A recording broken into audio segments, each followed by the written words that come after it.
Welcome to today's Global Connections program. I'm Bill Miller. Today, our guest is going to be focusing on probably the number one problem that's confronting people all around the world, and that is climate change. My guest is an expert in this area. Paula DiPerna is a pioneer and leader at the forefront of finance and climate policy, from the Oval Office to Antarctica, coral reefs to carbon markets. She served as president of CCX International, the world's first expansive emissions trading system to address global warming. She also previously wrote with the Jacques Cousteau Society, and her latest book is Pricing the Priceless, the Financial Transformation to Value the Planet, Solve the Climate Crisis, and Protect Our Most Precious Assets. Paula DiPerna, welcome to today's Global Connections program. Thank you so much. Pleasure to be here. Delighted. Global Connections. Yeah, thank you. We appreciate it. And I love the title of your book. It covers it all. And if we can do all this, we'll save the planet. So we're going to try. But just jump right into it. Why did you write the book at this point in time? Well, because I, have been germinating this for some time and wondering what was really wrong, why. It just started not to make sense to me that the atmosphere was worth basically nothing, and doodads, let's call them, coffee makers, new kinds of gadgetry, an upgraded iPhone, Uber. We value all these things somehow in the billions of dollars ultimately, and the atmosphere, many of those doodads are really dispensable things, and we don't actually, quote, need them. But the things we need, like the atmosphere, we value at essentially zero. And I just felt that if I could dig into that dichotomy and contradiction, I might come up with something. And I like to think that I did. But, until we kind of reconcile this paradox that the best things in life are free, but as you know, if everything is free, you kind of abuse it or take too much of it. It's like an all-you-can-eat buffet, and we can't have that for nature. Using our natural resources, polluting our air and the oceans and what have you. So we have a major challenge. Well, what have we done in the past, just to give a little context? Have we put too much emphasis on global domestic product, the GDP, on the bottom line of profits, of human satisfaction, consumption, and those types of things? And if we have, what can we do differently now to reevaluate and to basically reappraise what's important to us and for us to keep our society and our environment sustainable? Yeah, I mean, we don't necessarily have to blame ourselves because, things that are clear now weren't clear 50 or 100 years ago for sure. But, the character that's been missing in our economic measurements has been nature. We've just assumed that nature was something around us and was there to feed our economy, and it was a raw material, and how much gold can we get out of the ground, how much oil. We just didn't conceptualize these resources as assets. We conceptualize them as usable resources. And when something is conceptualized as an asset, on the other hand, you kind of maintain it. You don't try to squander it as fast as possible. You build a bridge, you charge people to use it, and you maintain the bridge. Whereas if you regard, say, forests not as infrastructure, but as just a source of material, it's true that you have to maintain it to keep having the material, but things have gotten out of whack, and we've gotten to a level of exploitation that's no longer sustainable for lack of control. So I think, the missing ingredient, the GDP is never really, the GDP is just a measurement of all the production that we have. It doesn't take account of what is underpinning that production. And where we are now is that nature, the value of nature, which, is tricky to manage and measure, but can be done now, the value of that is extraordinary. Some estimates are as high as $125 trillion a year, which is more than global GDP. But even if it's half of global GDP, which is a low-end number, that's a significant amount of subsidy into the GDP that we don't account for. So really, our GDP is half what it we think it is if we start accounting for nature. So bottom line is we've got to put another character on the stage, and that's nature. We're starting to take into consideration now the value of preserving our forests, preserving our landscape, looking at the natural resources that we have and giving value to them, as far as just saying, well, again, I reference that GDP because that seemed to be the sort of the hitching post for most economists and folks who use economic models. But are we really moving into that direction now and giving value to these items that we've taken for granted for really forever, probably? Yeah, well, that's, the heart of the book is really some of these new examples. I mean, you have a flow of investment, general investment that is going to, environmental ESG, as you know. It's a very significant amount of money that is invested in the United States and the world, for that matter, is screened for its environmental impact, excuse me, before the money is invested. But as you also probably know, this has now become a kind of culture war and pushback, and some states in the United States have now prohibited their pension funds from investing in ESG funds because they think it's some outlandish form of undermining capitalism. But be that as it may, that's a political battle. There are these fascinating new inventions whose very purpose is not only to measure environmental impact, but introduce environmental maintenance. And for example, this forest resilience bond, which I've devoted a whole chapter to, is fascinating because what it does is quantify the benefits, the economic benefits of a resilient forest to all the beneficiaries. And that's a disparate group that doesn't necessarily come together. And who are those beneficiaries? I mean, they are obviously lumber products companies, but also hydropower companies that need water in the water table, which forests retain. Also insurance companies, which are basically going broke, certainly in states like California, trying to pay claims for wildfires, and now aren't even going to write insurance in California for new mortgages because of the wildfire risk. And tourism operators who would like to have, a comfort level that if they push wildlife for tourism, the tourists will not be endangered. So you have a multiple set of beneficiaries who have quantifiable gains if the forest doesn't burn.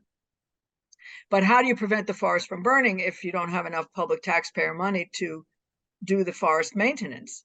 And you don't, because most of the time the budgets that are devoted for forest maintenance are stretched because a lot of that money is now going to put fires out. So the money to prevent forest fires is being diverted to put out fires because there's more and more of them.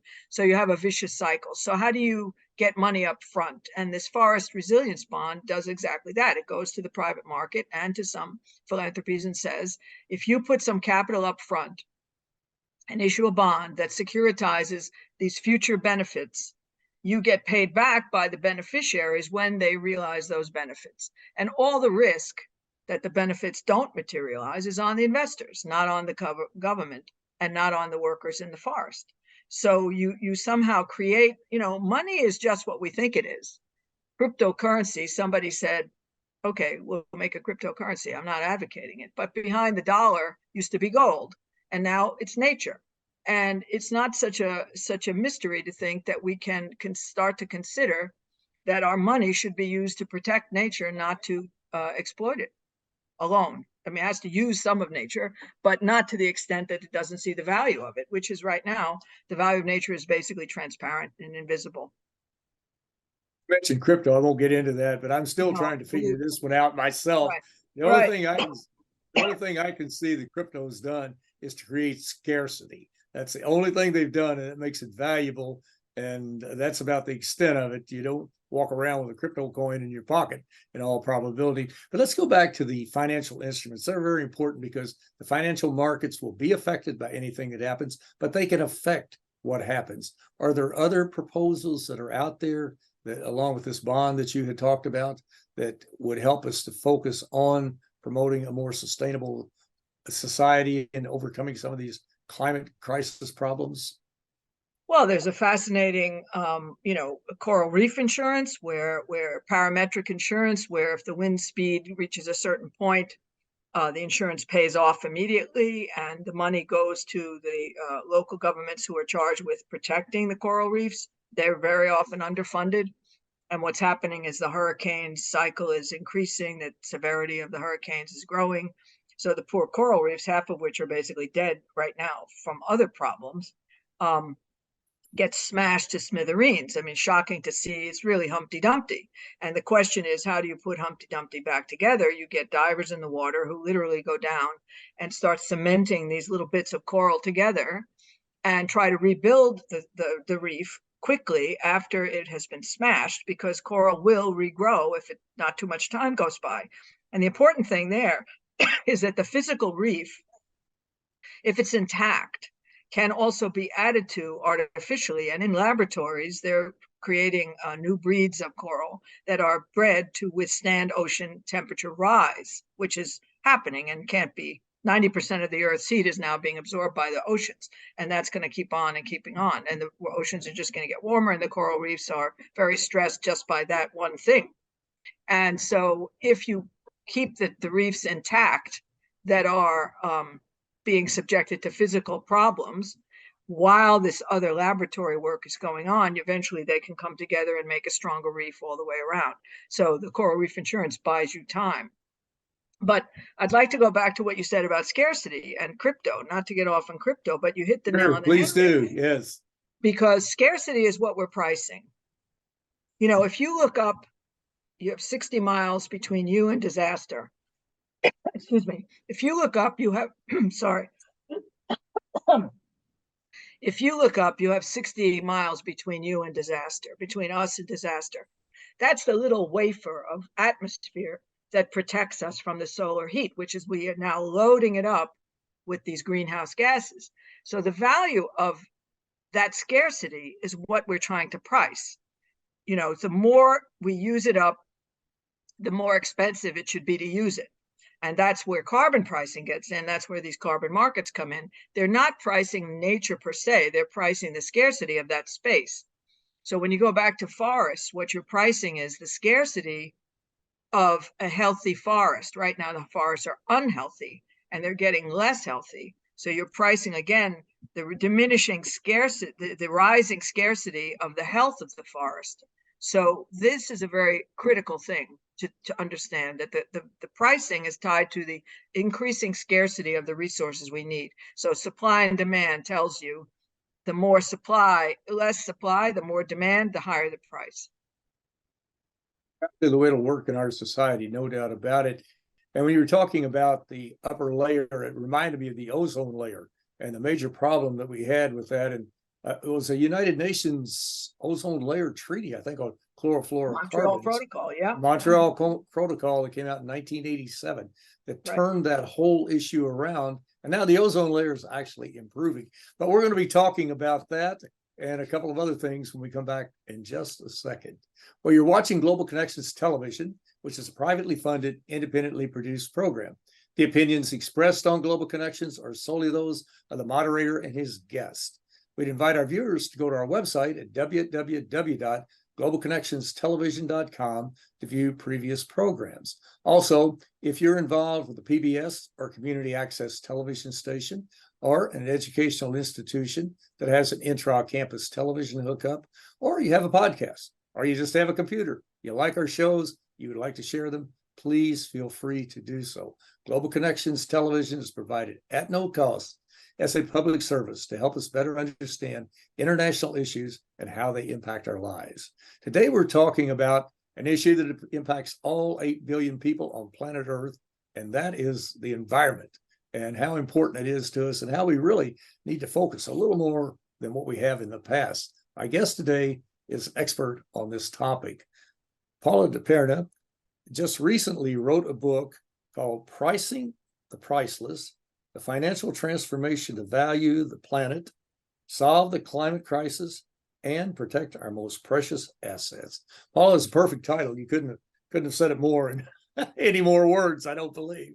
But let's Thank you. focus a minute. We were talking about the ozone layer treaty, which brings to mind, anytime I talk about the climate or any of these conferences, the UN pops into my mind because they've really been going back basically Secretary General Kofi Annan, I guess, maybe even before him, but Kofi Annan in particular, and Ban Ki-moon and the other Antonio Guterres have really pushed forward and rang the alarm bells about the crisis that we're facing on this planet.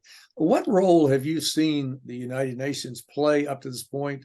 And I know the UN is not a one world government. It can't make countries do things, but it does bring them together under one roof to work on problems like this, like with the Paris Climate Accord that was in 2015, I believe, and those types of things. But what role has the UN played, and what role should it and could it play in the future to move this topic forward and to get more people involved more quickly, be it the financial markets, NGOs, religious communities, whatever it may be? Yeah, well, you can even go back further to Boutros Ghali in 1992, which is really was the UN's, well, there was a big conference in 72 where the term sustainable development was first Right, coined. in Rio de Janeiro. No, Yes. even before that, that was Stockholm. And why that's important Oh, is okay. Oh, I was not 72. at that one, You're but right. I'm sorry. Yes. why that's important today is they gave a quite concise and very good definition of sustainable development, which was enabling the present generation to meet its needs while not compromising the options of future generations to meet their needs. So it was an intergenerational compact from 72. And then 20 years later, and the UN's great contribution there was to express the global compact, an agreement that we are not here for this moment, but ongoing moments.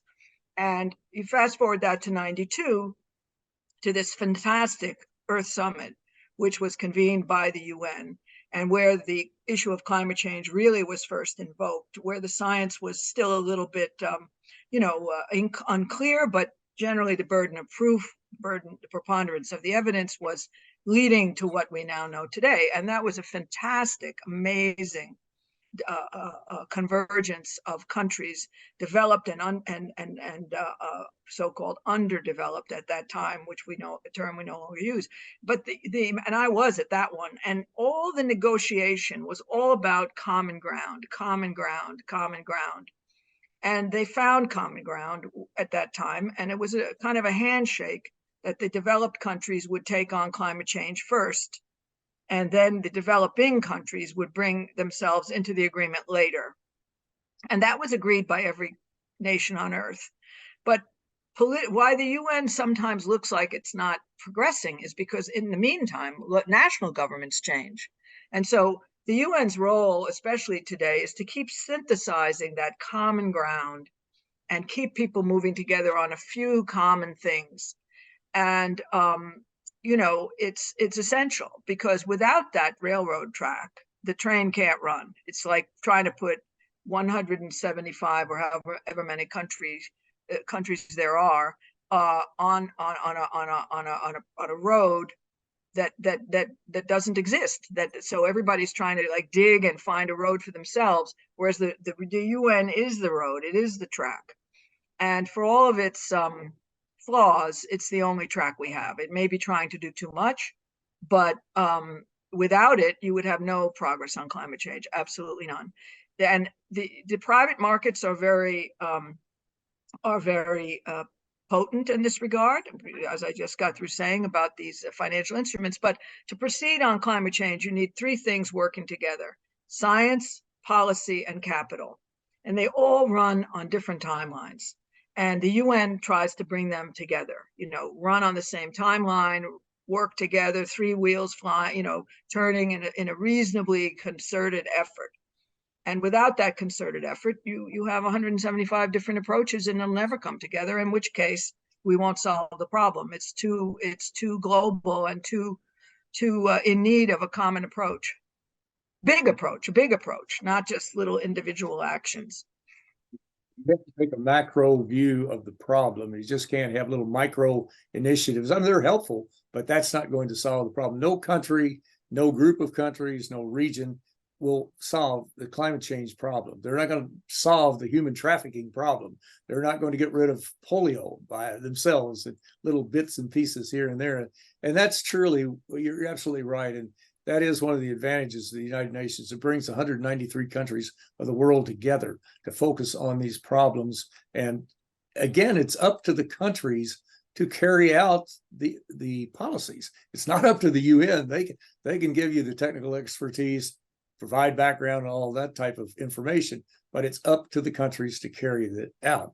Well, we're just about out of time, unfortunately. Let's, as we focus on what else can we do to really shine the spotlight on this problem and to make people more aware of what the problem is, and especially to get the media on board. And I'm in the media, and believe me, they have dragged their feet on this climate change issue, in my opinion, anyway, as I look at the various outlets. In fact, you got some outlets that are even saying it's not even happening. I mean, you've got all this misinformation out there, but what can we do differently? One thing is ignore the misinformation. You know, it's an expression called, you know, gambler's ruin, which I learned from my colleague Richard Sanders. You never make a bet that if you lose it, you're ruined. So, you know, number one, don't play with fire. You know, but joking aside, I mean, certainly we need to focus more on solutions.